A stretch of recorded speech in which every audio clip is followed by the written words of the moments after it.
Thank you. Good afternoon, Madam Chair, members of the board. My name is Ellen Weir, and I'm here on behalf of the Grassland Water District, which is the largest south of Delta refuge water contractor served by the Central Valley Project. Oh, that's a nice picture, Mark. I'm going to speak briefly about the status of the south of Delta refuges after last year's reduced delivery periods and reduced water allocations, and then ask the board to consider the approval of 3 what we feel are reasonable and modest measures to impose as part of your approvals of the temporary urgency change permit and the Sacramento River temperature management plan. The pictures on the slide here show some overhead imagery of the Kern National Wildlife Refuge in January of 2012. When there was 52% of the refuge provided for habitat for water birds, and then again in this year, January of this year, when there was only 16% of habitat available. So 2014 saw some grave challenges for south of Delta refuges under the Central Valley Project Improvement Act, which are supported by long-term CVP contracts. South of Delta refuges are supposed to get no less than 75% allocation of their level 2 supplies. In part, this is because their level 4 supplies are variable, and in times of drought, water is unavailable to meet the level 4 needs, and that's why the 75% cap on level 2 deliveries is so important. Last year, the Bureau of Reclamation issued a 65% level 2 allocation for the 12 south of Delta refuges that can receive CVP water, and was only able to obtain 13% of level 4 supplies, which equals a total of 47% of the total requirement for the refuges. And what's critical, and I think has been emphasized, is that we were also asked to not take any water for any part of the year until October. The reason for this was mainly to meet the water requirements of the exchange contractors, but it did have an effect on the ability of refuge managers to irrigate forage plants, which provide seeds for birds that come in the winter, and to provide brood water for local birds like gadwall ducks and mallard ducks, tricolored blackbirds, and others that live in the refuges and depend on spring and summer irrigation and brood water to raise their ducklings and have food. Even with the heavy rains that came last December, which are considered widely now to be the saving grace for the refuges last year, there was a 40% decrease in winter flooded habitat. And we did see the highest avian cholera levels in the Sacramento refuges before those December rains hit. The San Joaquin Valley is facing, the refuges there are facing basically relying on their seed banks because the food sources have been depleted. Declines in migratory birds, preliminary estimates indicate a 37% decline in the San Luis National Wildlife Refuge and up to a 58% decline in migratory waterfowl using the Kern Refuge. Like I mentioned, the local species of ducks and other birds and terrestrial species, including the giant garter snake. The last breeding population in the San Joaquin Valley of the giant garter snake lives in the grasslands, has been struggling. Last year was supported only on groundwater because we were unable to receive any allocation through October. The hunting season was delayed and recreational visiting and hunting was down. This is an overhead image of the Southern Grassland Resource Conservation District in September of last year. In a typical year, there would be water out on the landscape by this time. We were again asked to delay, and so the October, as you can see, the amount of habitat provided, even going into October as migratory birds were arriving, was very minimal. This is just another picture of a healthy wetland in the Kern National Wildlife Refuge in 2012, and if you can see, those little white spots are all birds, and again in January of this year when the refuge was dry. 2015, and I guess the reason we're here, and thank you again for hearing this panel, has posed a lot of challenges, mainly because of a lack of cooperation and coordination from the water management agencies with the refuge managers. We still don't have an allocation of water, even a predicted allocation, even though our contracts call for one as early as January and being updated every month. The email we received last week said that it might not be possible to get water to the refuges until after September 15th. That's all we know at this point. We've asked for consultation and more information about the forecasting and modeling and some of the decisions that Reclamation will have to make in reaching the allocation, and we've simply been denied any information. As a result, refuges have not put out any water this spring for local breeding birds and to irrigate for forage crops, and we just simply don't have any information about what the allocation is going to be or what the timeline of deliveries will be. And finally, and this is the third request we're going to make, I'll go through them quickly because I did submit them in a letter recently on behalf of the district. The Sacramento Temperature Management Plan that the Executive Director has provisionally approved relies on a discretionary decision to extend the window of transfers from the north to south. And we're concerned that moving that much water, 200,000 acre feet, during the fall, which is when the refuges should be receiving their water supplies, might interfere with or create a lower allocation for water deliveries to refuges. It's critical for me to explain to you that we do have a legal right and an ecological need for this water, and so we would like to ask you to impose a condition that requires that the extension of the transfer window not impair the availability of water to the refuges. The first condition that we would like you to consider is to require Reclamation to consult with the refuge contractors regarding their forecasts and their operations. Provide us information about their assumptions and the uncertainties that are causing them not to be able to give us an allocation at this point. The second condition is to maintain regular consultation with the contractors in the fall and winter. And this is critical because we don't yet know when migratory birds will begin to arrive both in the Sac Valley and the San Joaquin Valley. We don't know what the hydrology will be in the fall. And so it would be really important and helpful to us to be able to come back to the water managers and ask for adaptive management to avoid disease outbreaks, et cetera. And third is the condition that I just mentioned, which is to condition water transfers resulting from the temperature plan not to interfere with delivery to contractors. Thank you. Thank you very much. Mr. Volberg, I know the time's up, but go ahead and you can have words with your colleagues later. Thank you very much, Chair Marcus and members of the board. We've discussed before the importance of refuges and rice. I can't overemphasize the cooperation and the synergistic relationship between waterfowl habitat and rice farming. There are multiple benefits from rice farming, including the provision of habitat, not only for the birds, but also for the giant garter snakes and others. Of course, food, supplies for the wildlife, and also, of course, the air quality from the winter flooding that alleviates the need to burn. One key component of water use efficiency is to be able to use water multiple times and achieve multiple benefits from the use of that water. Rice farming involves both consumptive use of water through evapotranspiration, but also non-consumptive uses of water. And a fair amount of water, the non-consumptively used water, is drained off of the rice fields in preparation for harvest, and ultimately provides a water source for wildlife habitat during the migration season. And of course, winter flooding of rice fields for decomposition provides multiple environmental benefits. During the drought, multiple uses of water have been constrained by the emphasis on maintaining the cold water pool for the salmon that we've been hearing about, the no-spill requirements for water districts, and the curtailment of water rights to drainage canals in particular. Last year, California Waterfowl sent a letter to the board regarding the Calusa Drain. There was a picture earlier of the K-log, the structure at the end of the Calusa Drain that where the water drains back into the Sacramento River. So that's basically the facility I'm talking about. It's about 70 miles long, and drainage water that flows down through that drain in a normal year,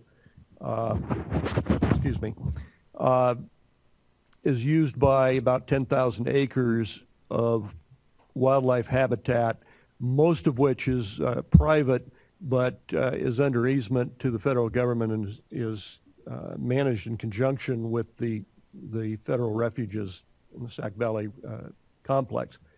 The board's executive director replied that the board might be interested in lifting the curtailment if the Bureau of Reclamation and the Department of Water Resources would agree. The Bureau did not respond until after the November rains and then said no. DWR never responded. Despite no-spill policies, there was a significant amount of water in the drain in September and October that could have been used for habitat. The water in the drain is actually warmer and dirtier in effect than the water in the river. Use for wetlands habitat improves those conditions of the water, cools and cleans it before it is once again drained into the Sacramento River.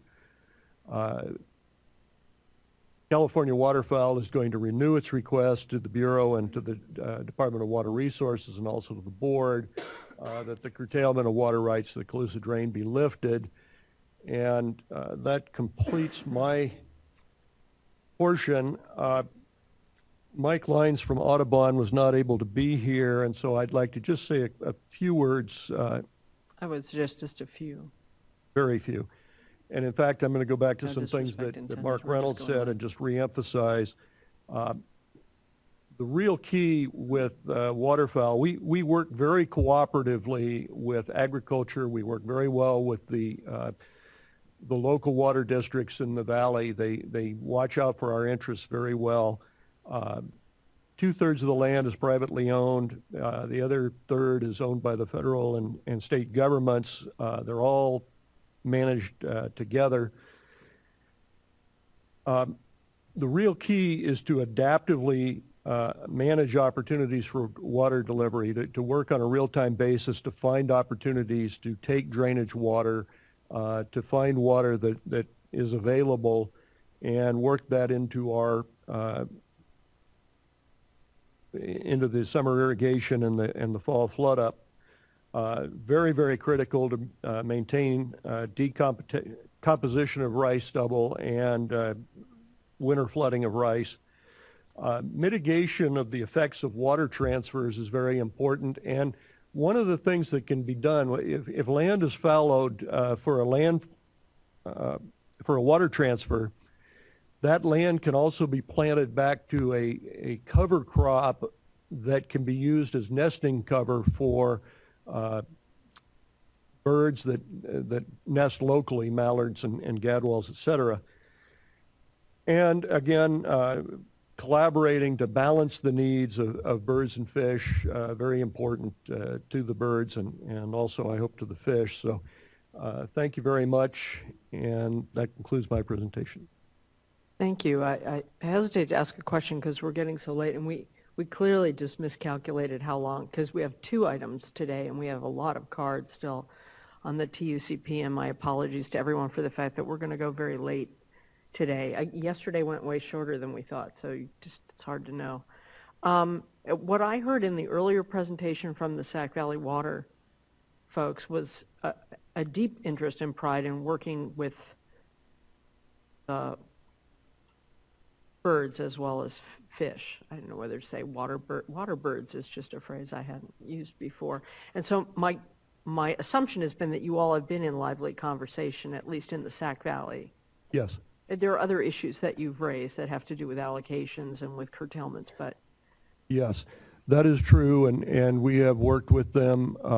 We have discussed allocations. We've discussed their rationales for the allocations that they've received among the settlement contractors. The settlement contractors and the refuges are entitled to similar amounts of water, similar types of contracts, and so there's a very, very close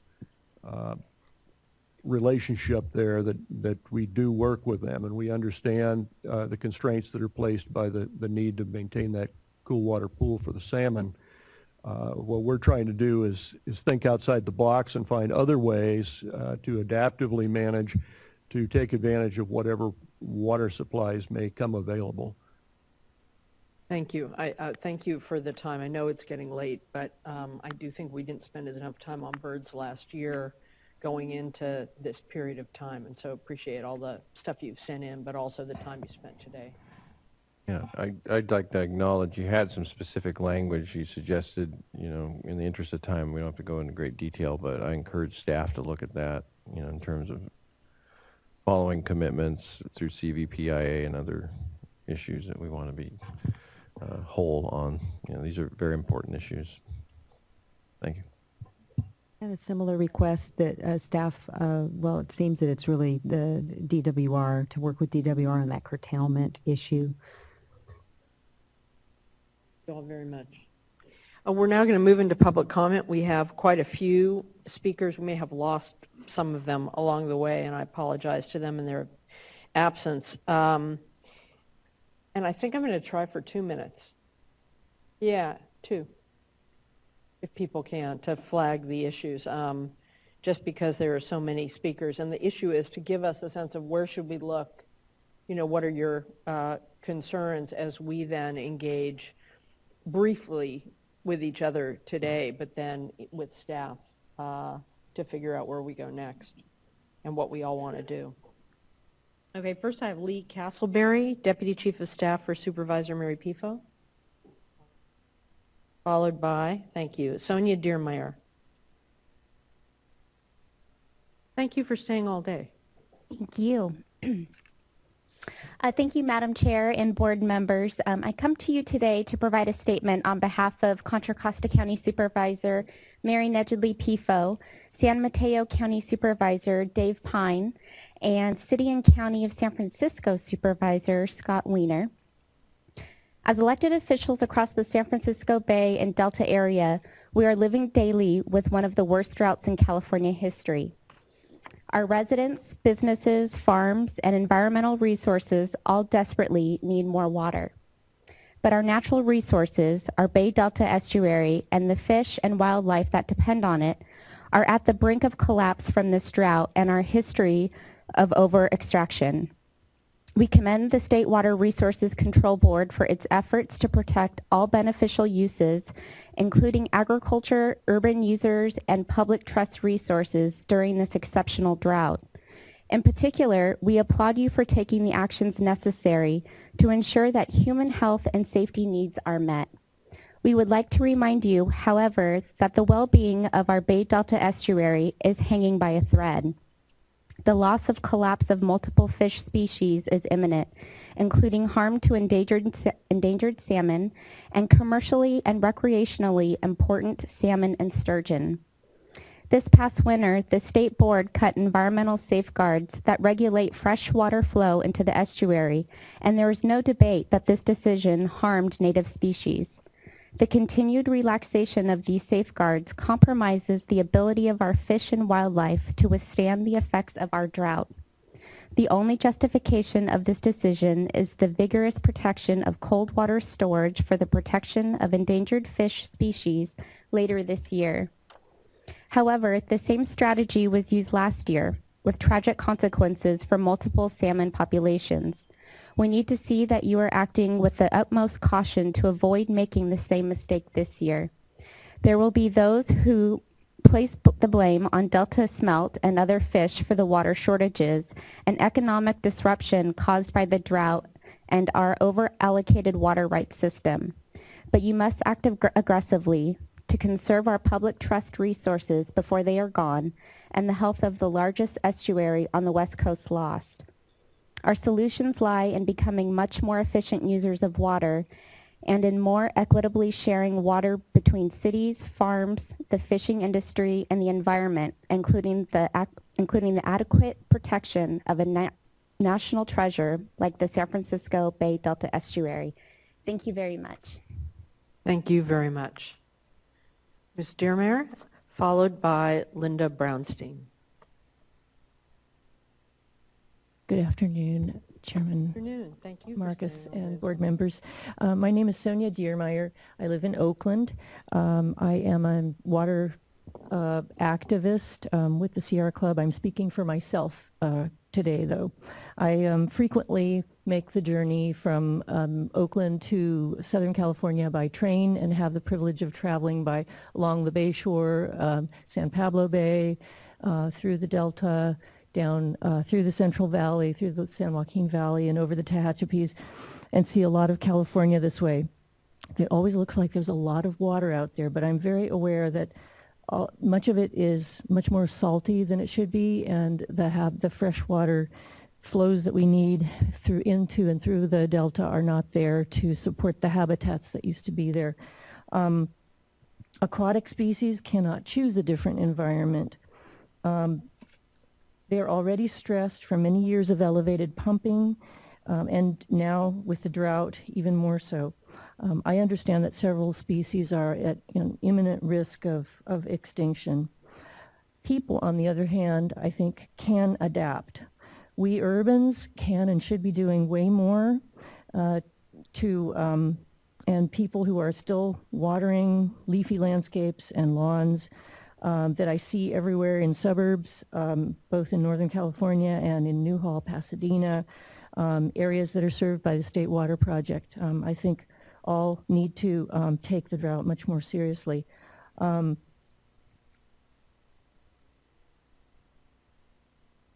You have extremely difficult choices ahead of you, and I have really appreciated all the presentations today.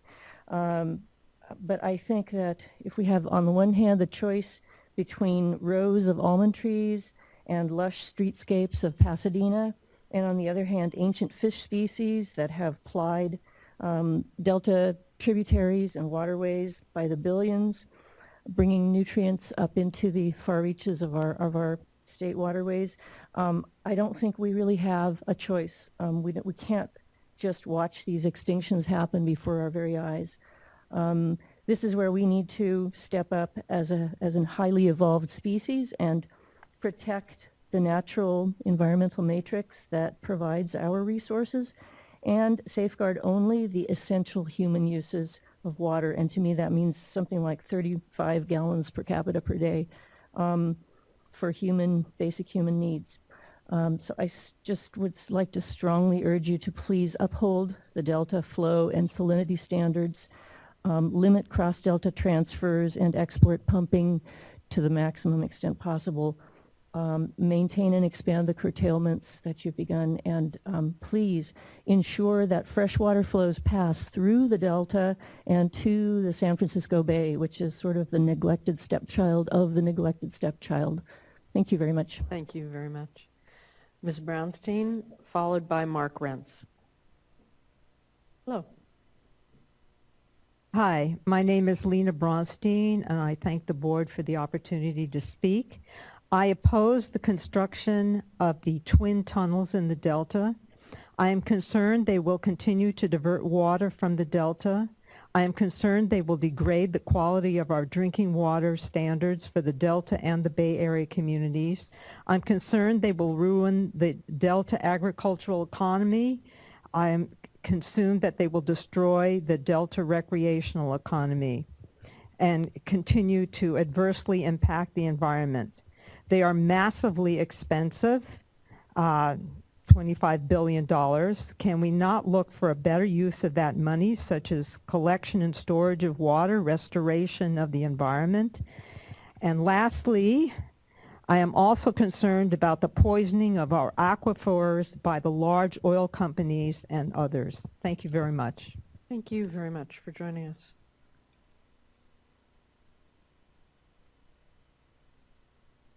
Mr. Rentz, followed by Stephen Herringer. Good afternoon, Madam Chair and board members. Mark Rentz, Integrated Natural Resource Management. Thank you for the opportunity to approach you today. I appreciate the information and frankness in which this workshop is being conducted today. I think there's a lot of valuable information coming out from many directions that'll help you during your deliberations. Chairwoman Marcus, I personally want to extend my appreciation to you for your willingness to talk frankly and openly about the drought that we're experiencing, and especially in looking at the drought beyond 2015. It's quite sobering that this drought may extend beyond 2015. I doubt there's anybody in this room that does not believe that that is a real possibility. So I appreciate that. Shifting gears a little bit, it's understandable that today the focus of this workshop is on the allocation, conservation, and efficient use of our existing water supply. I understand that's on point. That's the primary issue, concern that we're dealing with. And while the governor is right when he says that he cannot create more water, I do believe there's opportunities to increase available water supply that are currently being overlooked and not given the consideration they are due. As you know, Chairwoman Marcus, we've discussed this before. One such opportunity is to increase our proactive management of our upper forested watershed where the majority of California's water originates. While that may not be germane to the immediate existing supply, it can address a lot of the concerns in part, not completely, in part that we're talking about today. And when I'm talking about proactive management of our upper forested watersheds, let me be honest and let me be clear. I'm talking about thinning of our forests that are overstocked, densely stocked tree stands that are beyond the natural occurring condition. We're talking about tree stands that are pushing in the 1,000, if not more trees per acre when normal site might be a couple hundred at most. There are numerous benefits associated with this that are critical to this board, and there are benefits beyond this board, but I think that warrant the discussion. First of all, which is most germane to this conversation today, is increased water yield that can come along with thinning our forests. That increased water yield could be the result of reduced evapotranspiration associated with overly dense stands and the ability of the snowfall to actually get to the ground where it can be either moved over the surface or absorbed into recharging our groundwater, rather than it staying up in the dense crowns of trees where it evaporates and goes right back into the air. Furthermore, by addressing proactive forest management. No, I totally agree with you, Mark, but you have to wrap up. What's that? You have to wrap up. You're over. You're over out of time. So you I'm have past to. my time? Yeah, way past. So just Okay, well then wrap I'll just up. conclude by saying I agree with I would you here. encourage this board to enter into that discussion with your fellow state agencies and federal agencies, especially the Forest Service that manages so many acres of land up there, and conduct a workshop in the future on this specific issue. Thank you very much. Thank you, and thanks for staying on that. There are things happening, but we have to think about the future even as we deal with the present. Hi, Mr. Herringer, followed by Joan. Thank you. I was trying to restore the delta. Thank you. Good afternoon, Chairman Marcus and fellow board members. I'm Steve Herringer, Delta Farmer. I'm going to shorten my remarks and I'll submit the balance of my text for your consideration. I'm against reducing water quality standards in the Delta. Our growers in the Delta have been strong supporters of through Delta conveyance to export water excess to the needs of the Delta system. We have been proponents of Dr. Pike's Western Delta diversion that leaves water available for the Delta ecosystem and then makes excess water available to Bay Area, Central, and Southern California populations. We now rail at the new fear campaign mounted by big money and big politics to fix the Delta levees with tunnel pipe plumbing. We see the Delta doomed as a public trust resource, and in combination with continued weakened flow standards will create the escalating collapse of the Delta estuary, fisheries, and regional farm economy. This will promulgate invasive species to proliferate and invite salt intrusion and failed farming into the northern reaches of the Delta. The decisions ahead of you are very difficult, but I implore you to recognize the historical damage to the Delta in charting a reasonable path forward. If we take a seat when we should have taken a stand, future generations will judge us very harshly. Thank you for your service.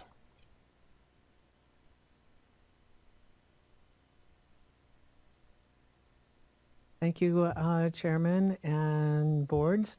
My name is Joan Javalis, and I was born and raised in the Concord area and have lived and worked in the Delta area since 1992. Through the years, I have learned to conserve water. My two-person household uses 2,000 gallons of water per month. The lawn is brown, but the shrubs are green due to bucketing wash water. I am against the weakening of the water quality standards.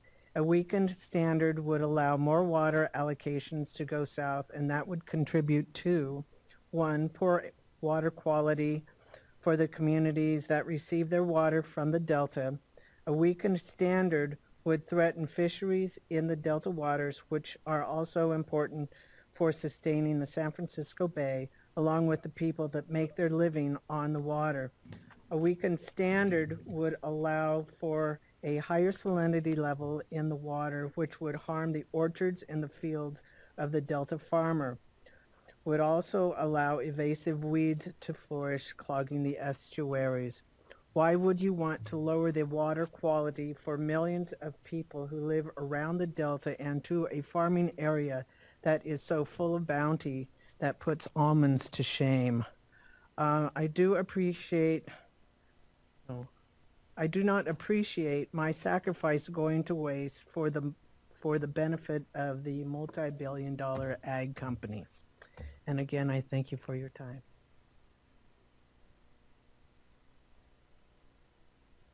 Lynn Miller, followed by Tom Schwartz-Scharf.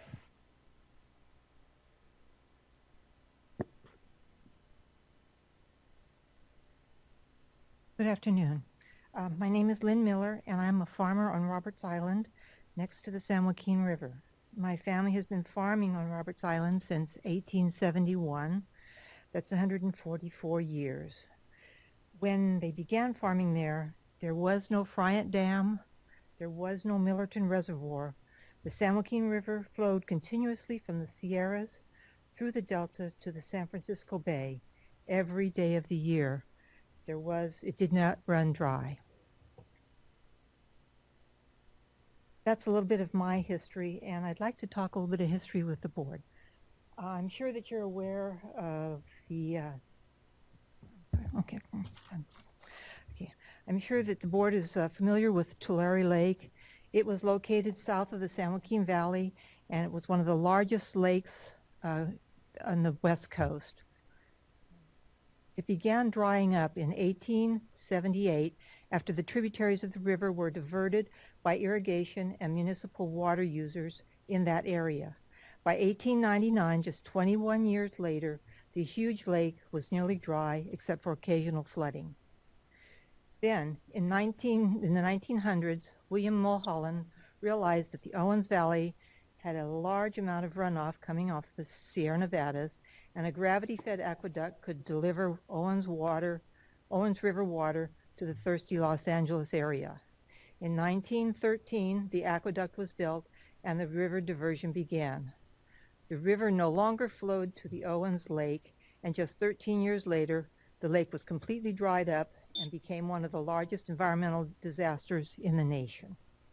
A little more recent history, in 1941, the Los Angeles Department of Water and Power began diverting tributaries of Mono Lake.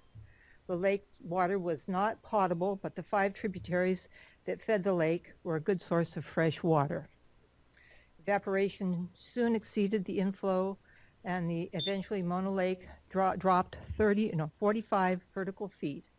And most of us probably seen these stark photos of the desolate Tofa Towers that are visible now.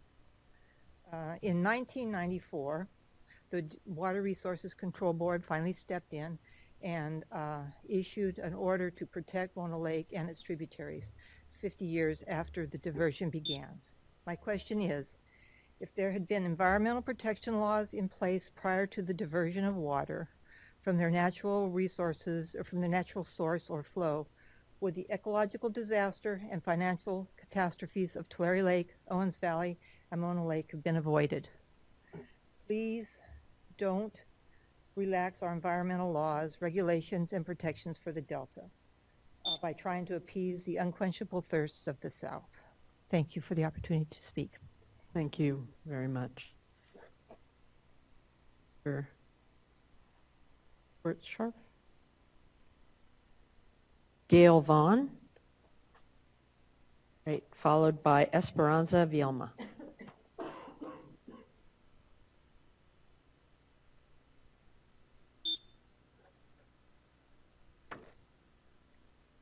Madam Chairwoman, Board, thank you for holding this workshop. Not only do I appreciate the opportunity to speak, but I've learned a lot. So thank you. We're good for that. My name is Gail Vaughn. I'm from Benicia, and I'm here to talk to you about the effects of decreased freshwater flows in the Delta. As an avid Delta sailor and a tidal marsh docent at Rush Ranch on Sassoon Slough, I've witnessed the difference decreased freshwater flows have made in the North and West Delta. Saltwater intrusion has increased and will continue to increase during the summer. The salinity of the water in Sassoon Slough is twice what it was at this time last year, as measured by NOAA's at Rush Ranch 2 weeks ago. The increased salinity, which will disallow farmers, cattle ranchers, and towns to use water from the Delta, is one of the greatest dangers of reduced freshwater flows. Once salt is in the soil, there is no removing it, rendering the land unsuitable for farming. The brackish water in the 100,000 acres of Sassoon Marsh will become too salty to support the thousands of birds, fish, and mammals that live there. The outtake for water for the city of Benicia will be drawing water that does not meet EPA standards for drinking, if it is available at all. Increased saltwater in the Delta can only be removed by large, consistent freshwater flows. It's better to act now to prevent saltwater intrusion than to wait to try to fix it. The implementation of the TUCP on the Delta seemed to disregard the regulations of the EPA and the Clean Water Act. To allow consistent pumping of water from the Delta into the San Joaquin Basin for use in the Southland is accelerating the collapse of the Delta ecosystem, economy, and regional fisheries. Because of reduced freshwater flows, this year's run of fall-winter salmon was at a 95% mortality rate. The water flowing through the Delta was neither cold enough, nor fast enough for salmon to navigate to their spawning grounds. Because of reduced freshwater flows, the water in the Delta is becoming more shallow and warmer, allowing invasive plants to block channels and to spread to such a degree that the Port of Stockton had to be closed for several days this year. Because of reduced freshwater flows, slower running water exacerbates the silting of channels through the Delta and negatively impacts the sedimentation rates of downstream marshes and wetlands, furthering endangered creatures like the clapper rail and the salt marsh harvest mouse. In Benicia, where I've lived for 36 years at the western edge of the Delta on the Carquinez Straits, connecting the Delta to the bay, 40% of our water comes from an outtake in the northwestern Delta. Because of reduced freshwater flows, this year and last, we were not allowed any water from this source. Consequently, our town of 30,000 people had to spend $900,000 for water transfers for 4 months of water, even though we had cut our consumption by 20%. This year, we're cutting 28% and are having a difficult time maintaining monies for the operation of our water treatment and water waste system. We are paying for our water with reserves, monetary reserves, which will quickly be depleted if this continues. Our lawns are dead, our cars are dirty, and many of us are stinky because we're only showering 3 times a week. I'm a native Californian who was raised in a Northern California ag area, and I've been following water issues since I was 10. And it seems that over the decades, agricultural developers have developed much of California in search of higher profits. One would expect that the Water Resources Control Board would learn from history and take into account the decimation that has occurred to Owens Valley, Mono Lake, and the Salton Sea when considering the fate of the Delta. While I appreciate the difficulty of the decisions you have to make, you must make regarding co-equal goals of maintaining Delta watershed and providing water for Californians. I believe the balance is tipped toward profit at the expense of our environment. You hold the power to determine both the future of the habitat of the Delta and the economy of the state. The decisions you make now will affect the lives of millions of people, birds, fish, and mammals for decades or longer. Your actions will have serious consequences for many.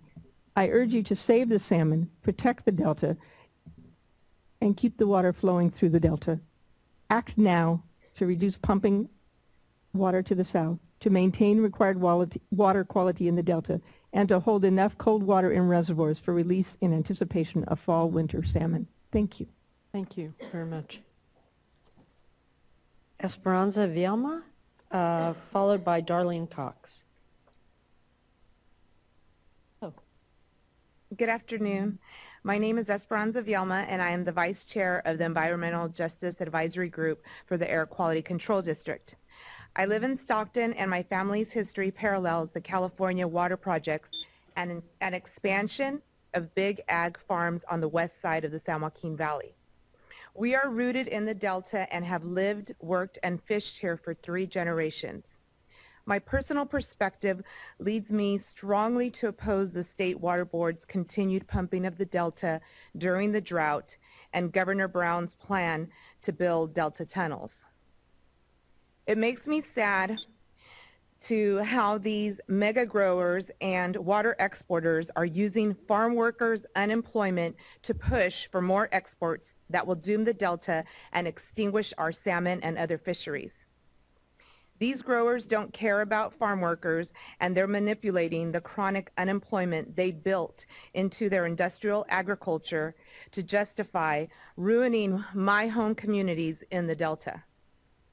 My father's father came to California in 1924 from Jalisco, Mexico, and began working in Valencia, then Mountain View. He picked oranges and plums. He moved to Manteca in the Delta and started a farm labor business, including a farm labor camp, transportation, and housing. That business closed in the late 60s, and my dad and his brothers went to work building the San Luis Reservoir, which holds the water for Westland mega growers. I was born in Merced, and I grew up in Stockton, and it pains me to see the San Joaquin Valley corporate mega growers inflate and manipulate farm job losses to push for more water exports, even as they continue to expand planting of permanent crops like almonds in the midst of the drought. I am appalled of the cynical cries of fish versus farms, when we who live and work in the Delta need both. Delta communities, farmers, and farm workers are completely left out of the discussion when agencies make water allocation decisions. The Delta is the source of life for our region and the state. The tunnels would be the death of the Delta, and overpumping is just a slower death. It's not farms against fish, it's corporate agribusiness in the southern San Joaquin Valley versus all the rest of us. These mega growers have political clout to move water from the Delta to their farms, and part of their game is to hide behind farm workers, like my family. So it's time to reveal the truth, and we need to work towards real alternative state solutions like that we're doing in San Joaquin County. We're having an H2O hackathon October 9th, and it's the first for the iHub of San Joaquin County, and we're hosting it in Stockton. So we hope that you're able to participate and join us in that. Thank you.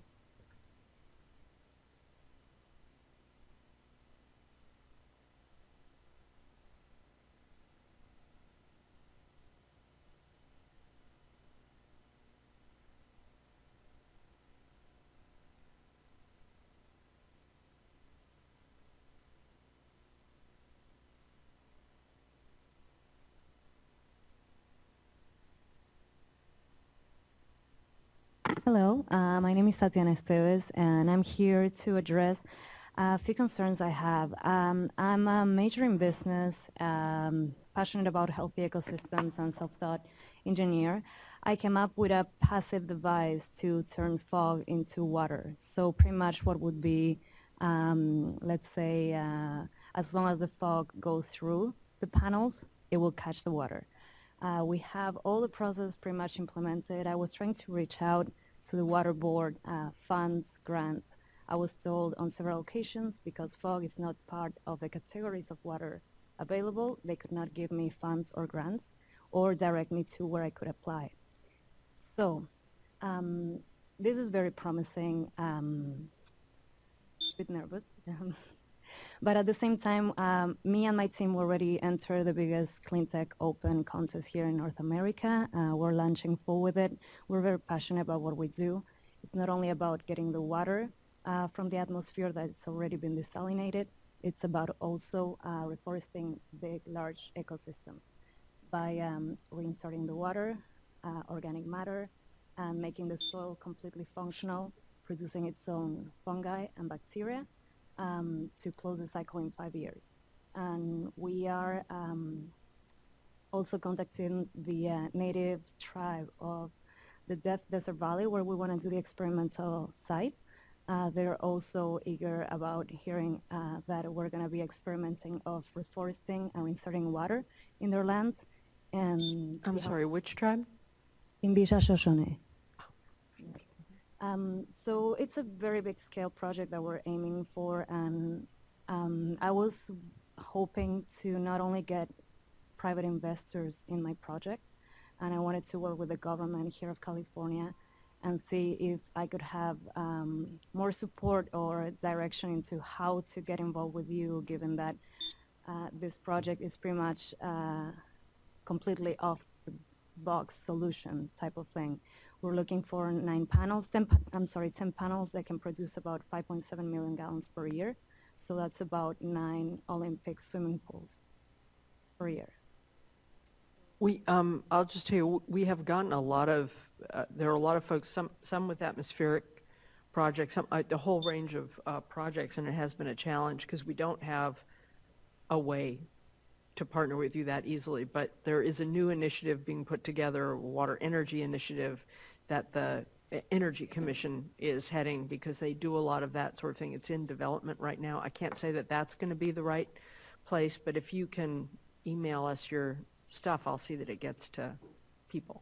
Yes, I got your information from the reception. So Okay. if you wish, I can give you. I have all the business papers. I have all the technical part. We need the funds to get it going. And we don't have a funding source to help you. Yeah, But no, if you send me an email, I'll send it to people who may at some point figure out how to handle some of these very innovative ideas. All right. Okay. All right? We just don't have the capacity to do it, and certainly not right here.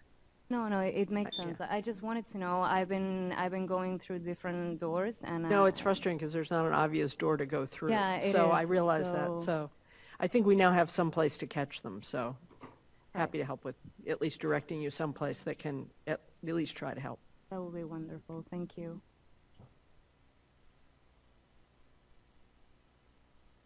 Mr. Izzy, hi. Yeah, she does give them to us. She does give them to us. I swear. After Mr. Rizzi, we have James Cox from the California Striped Bass Association.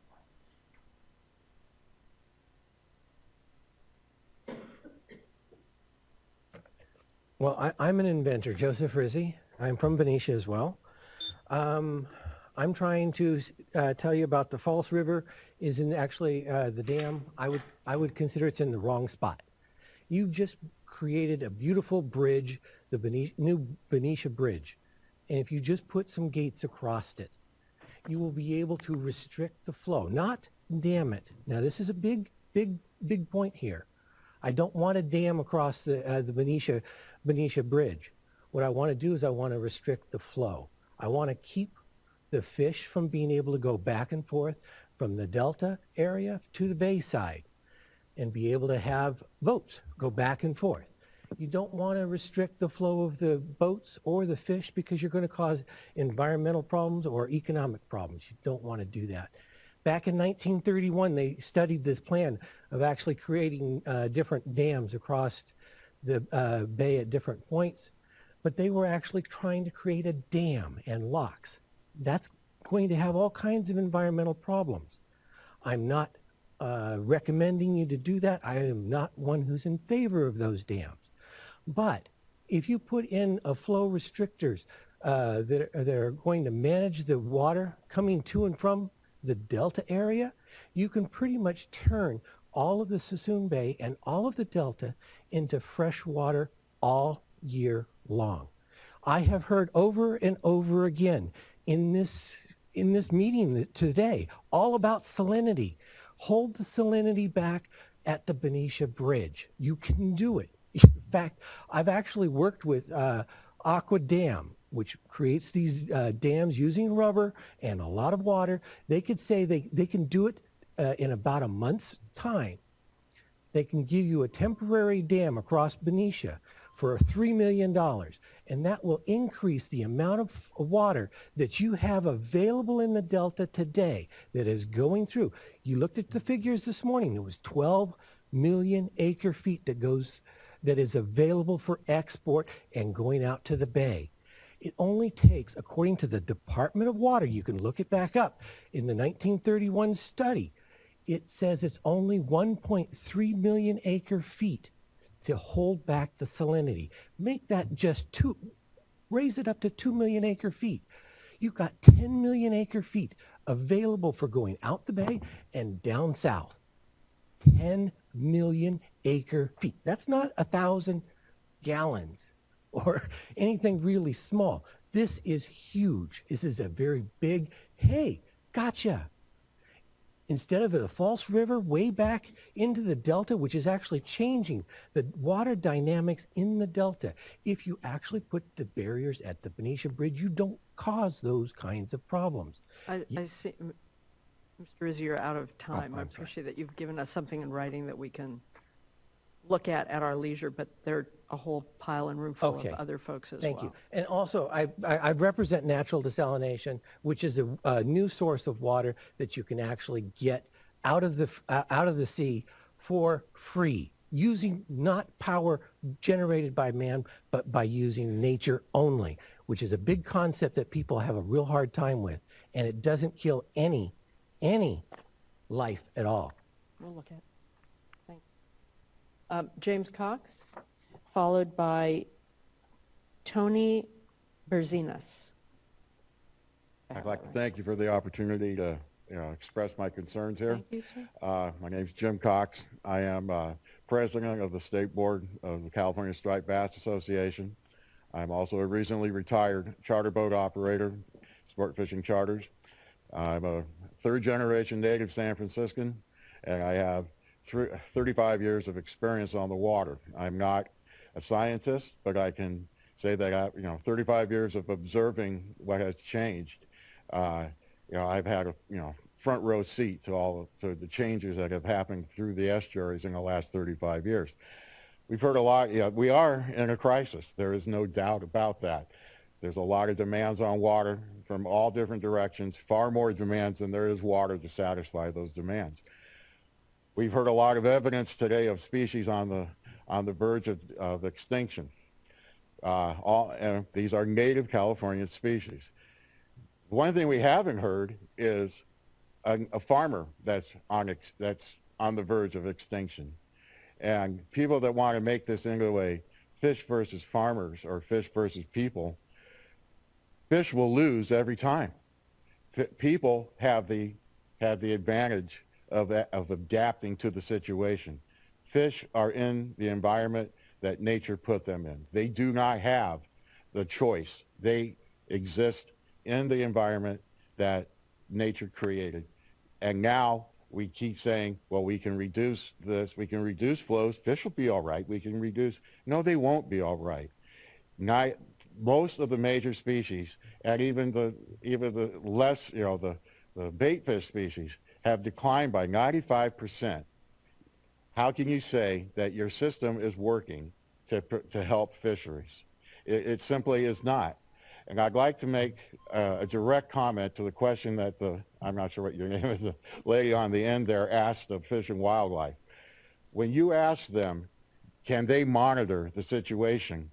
And he gave you a nice long-winded answer, but I didn't hear a yes or a no in that answer. And I can tell you through practical experience, the answer is no. They cannot.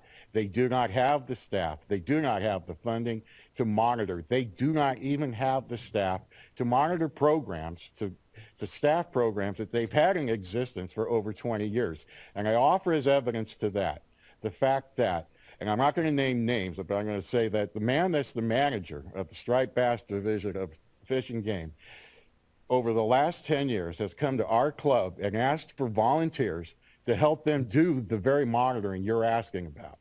And that they did not have this, and this was in relation to striped bass, but they did not have the people to do the fish counts that they are obliged to do every year. Because we are a club of concerned fishermen, we have volunteers to help them. The 1 year we could not come up with volunteers, their answer, we don't do it this year. So when you ask, do they have the capabilities to monitor critical water temperatures, and they don't give you an answer, it's because they cannot. And we are going to put the future of native species in California in the hands of people who would rather give you a long-winded answer than admit to their shortcomings. How are we ever going to deal with the situation that we have when that's the result we get from the agencies that are responsible for the public trust? And what is the use of having a water quality standard if you constantly lower it? Why even bother? You've had this standard, people rely on this, but yet when the water becomes scarce, we don't, yes, we restrict farmers. Farmers have the option of pumping water out of the ground.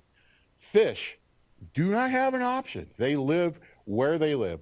And more, they are becoming a ward of the state that will, the state will take care of you. No, the state will not take care of you.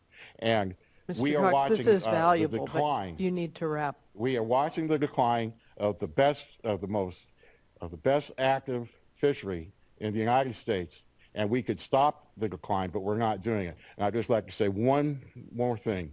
I am an opponent of the twin tunnels, and Jerry Brown, I am not going to shut up. Thank you.